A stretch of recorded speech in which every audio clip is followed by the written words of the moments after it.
Hello everyone and welcome back to Killer Shrew Fans Killer Toy Reviews. We have got yet another new for 2018 figure review for you today. We are so excited over here because this just came in the mail this morning. It just got here, fresh from everythingdinosaur.com. It is none other than this. The new for 2018 Papo Quetzalcoatlus, and there you can kind of see him peeking at us, timidly through his plastic bag there, but I am just so excited to take a look at this figure for you guys today. It was certainly one of the standouts in terms of what Papo would be doing for their new 2018 years. I always get so excited to see them doing pterosaurs, and this Quetzalcoatlus is definitely their largest, most impressive, and most interesting that they have done so far. So without further ado, we're going to crack this baby out of the packaging here, give you guys a closer look at everything and anything you could want to see about it, and hopefully by the end of it, you'll decide you love it as much as I do. So without further ado, let's do this without hopefully bumping my light. So it's just a little tape thing, nothing too exciting. I won't be tearing up the bag for you today, and then you can just slide him right out there. Oh, he's caught. Give him that. There we go. And as you can see, he comes with a very large full-body tray just to keep him from warping during transit, which is good. I like that Papo cares enough to make sure the dinosaurs are going to be safe in their maiden voyage. And without it, there is our Quetzalcoatlus, and oh my gosh, this guy is just a thing of beauty. I cannot wait to give you guys a closer look at it. But one thing that I'm noticing right off the bat here is, like many of Papo's figures, this one is based off of a movie counterpart. It's a little more obscure. If anyone can name it, I will be very proud of them. Any guesses? No? This Quetzalcoatlus is almost the spitting image of the Quetzalcoatlus featured in the 2013 Talkfest Walking with Dinosaurs. Yes, that dumpster fire of a movie that could have been one of the best dinosaur films ever made, in my opinion. That film featured these guys, and it looks almost identical. What really caught my eye was this crest. That's what really reminded me of it. So yes, it looks as if Papo has done yet another movie iteration of a popular species. So without further ado, we're going to give you guys a closer look at this Quetzalcoatlus. Alright, let's do this! So starting off with the head of this Quetzalcoatlus, as you can see, the beak and crest are covered with lovely striations, the nostril is set nice and far back on the beak, and then the eye is set nice and deep in the orbital area with lovely wrinkles around it. It is a nice yellow cream color with a brown iris, and then the black pupil, and a nice gloss to really bring it to life and make it pop. Now, as with many of Papo's figures, this does have an articulated jaw which opens upwards, similar to the Caprosuchus, but it does not open too far, but given the way that this is designed, I think that's okay. Too far and it might have looked a little weird. If we flip this over and take a look at the other side, as you can see, it is very much the same story in terms of the way that it is textured. I also love the folding up and bunching the skin as the creature turns and looks slightly to the right. This is also a great way that it disguises the head seam, and then the gullet region is incredibly pelican-like with the pink coloration and the fleshy nature of that sculpt there. If we take a look inside the mouth here, you can see you have got a sort of backwards palate sculpted very far back in the mouth there, similar to a mosasaur's second jaws. I don't know how true to form that is on Quetzalcoatlus, but oh well. And then you can see the nice long tongue start rooted way back in the throat there, and it continues halfway down the beak, and it has a nice glossy sheen to it to really give it a moist, slobbery look, which really works to bring this creature to life. Overall, I think the head sculpt on this guy is absolutely fantastic. There's so much character and lifelike essence to it. Papo really did a good job. Just at the base of the skull, you can see the start of the lovely pycnofibers, which cover the entire dorsal region of this Quetzalcoatlus. They are so incredibly well sculpted. They look so realistic. And then at the hump of the back there, you can see the vertebra sort of poking out. An unfortunate area of shrink wrapping to those who are put off by that, but really, I don't think it's that bad. Here you can also see all of the lovely musculatures in that shoulder region as they flex to hold the creature upwards. So well sculpted, so buff, so powerful looking, and it looks very natural. You have got a seam closer to the end of the tail there, but as you can see, the pycnofibers continue all the way down the back of the legs and to the end of the stubby tail. If we move up the underbelly, you can see that you have got more striations going on here. The pectoral region is incredibly well defined, flexing as it carries the weight of the creature. You can also get a sense of the diaphragm in there. And then the neck region next to the collarbones features lovely wrinkles and folds of skin there. And if we continue up the head, we come back to that sort of pelican-like gullet, which gives way to the beak in a nice, natural, flowing way. Taking a look at the wings here, as you can see, there are lovely areas of skin folding up and bunching up as the creature carries its wings slightly folded. My only area of grievance on this model really is definitely those veins. They are just sort of haphazardly painted. They're kind of garishly painted. They don't look natural, which is very unfortunate. But really, the way that these arms are sculpted and these wings are sculpted makes up for it. I mean, just look at the lovely musculature in the forearms and the shoulders. And here on the right wing, you can really get a good idea of how those membranes are folding and bunching up as the creature carries its arms slightly folded there.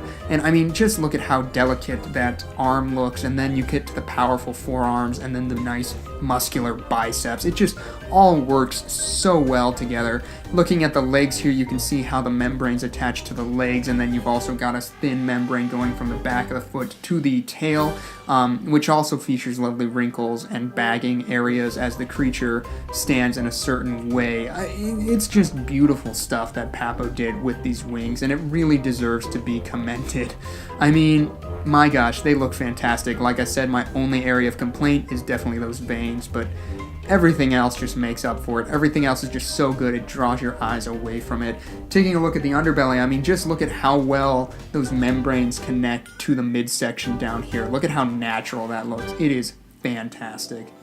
Now for the pose. Like I said before, it's very refreshing to see pterosaurs posed in a terrestrial manner. Too often we get to see them with their arms spread out as if they are soaring through the air, but this one is posed in a sort of down walking position as if it is carefully making its way across the ground towards a carcass to feed, and it's got its neck craned forward and it's looking around as if keeping a sharp eye out for any possible predator should it need to take off in a hurry. It just looks so good this way, and it has a lot of character in it, and I think this is a great pose for this particular species. Now, that being said, it would be great to see the wingspan on this thing, which I think was a missed opportunity, but I am very happy with what we got.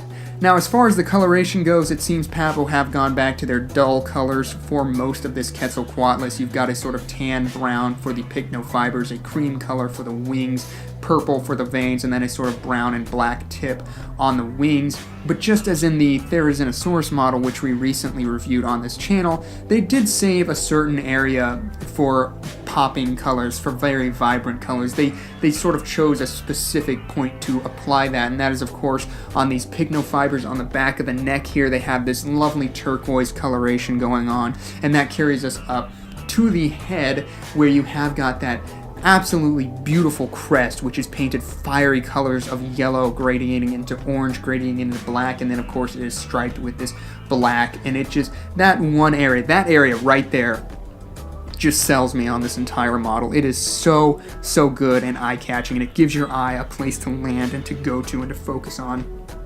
And that's just great craftsmanship on Papo's part. And then of course with the beak, you've got this sort of black marking there, and then the gullet has that fleshy pink color, and the orbital areas have that same color as well. It's good stuff, this paint job. I mean, it's very well balanced, it's very appealing to the eye, and like I said, it really gives you that one area of punch. Now, as far as size goes, this is certainly Papo's largest pterosaur to date, which is fitting, given Quetzalcoatlus's massive size. From the back of the tail to the front of the snout, you're looking at right around 7.5 inches, which is about 19 centimeters long. And then from the base to the highest point, which is the crest in this case, you're looking at right around 3.5 inches, which is about 9 centimeters off the ground. Pardon my arm in the way there. But yes, one of Papo's larger pterosaurs, and if we take a measurement from the width here, go wingspan to wingspan, well, at least for what we have, you're looking at right around 5.5 inches, which is about 13.5 centimeters wide. So quite the hefty figure, and like I said, very fitting for one of the largest pterosaurs of all time. Papo did a great job capturing that size in this sculpture, if you ask me. For size comparison, I'm going to go ahead and bring in some of Papo's other pterosaurs. We have got the pterodactyl, and he's not going to want to stand in any way that's going to be any good for this review, so we're just kind of going to lean him up against the Quetzalcoatlus here. And as you can see, that pterodactyl has its wings spread, and even so, it might only be a little wider than this Quetzalcoatlus is long, if that gives you any indication on the size of this guy. Next up, I'm going to go ahead and bring in the Papo Tupuwara figure. Nice little figure. As you can see, he's not wanting to stand, so he's going to lean up against the Quetzalcoatlus figure as well. And as you can see, the Quetzalcoatlus is just so much bigger than this Tupuwara. I do want to talk real quick about something that I feel like Papo missed out on here in the Quetzalcoatlus, and that is the sort of waxy finish that the Tupuwara has. It's incredibly flesh-like in nature, the way that they finished this Tupuwara. And I don't know if it's a material thing or a painting thing or what, but it feels like they did not apply that same technique to this Quetzalcoatlus, which I feel is a missed opportunity. Sure, the pigno fibers don't have to have that glossy skin-like feel, but it would have been nice to see on the membrane and on the gullet and those kind of regions. Really would have brought it to life, if you ask me. And in one of the greatest tragedies to befall me in the year of 2018, I seem to have misplaced my Papo Dimorphodon, so I cannot do that review, that size comparison for you guys here. Instead, we're going to go ahead and bring in the recently reviewed Papo Therizinosaurus, also new for 2018. And as I said in that review, the Papo Theri is one of the largest Papo figures that they have done. And as you can see, the Quetzalcoatlus may not rival it in height, but it is certainly hefty enough to really stand on its own next to this Therizinosaurus. It does not get lost next to the Therizinosaurus. Well, everyone, that is going to do it for our look at Papo's new for 2018 Quetzalcoatlus. Overall, I absolutely adore this model. It is so well sculpted, so well detailed, so well painted. Everything about it is definitely a win. I do love the pose. Unfortunately, I wish they had chosen this pose for a different model and given us a nice wingspan to see on a Quetzalcoatlus, but really that and the veins are my only grievances on this model. It's not as great to me as their Therizinosaurus, so all things considered, I think I'm going to give this model a 7.5 out of 10. I highly recommend picking this one up this year, especially if you're into pterosaurs, then this is definitely the model for you. As always, I would love to hear what you guys think of this model. Do you love it? Are you going to pick it up? Have you gotten it yet? Are you planning to get it? Or do you not like it? If so, why? Let me know all of your thoughts down in the comments section below. If you feel I've earned it and you enjoyed this review, don't be afraid to let me know by hitting that like button down below. And if you'd like to hear more from me in the future, don't forget to subscribe on the way out. We got lots more reviews coming your way, some Papo, some Jurassic World, some a mystery that you're just going to have to wait and see. Thanks again so much for tuning in today. Really means a lot, and that's going to do it for me. Alright, Killer Shrew Fan, out.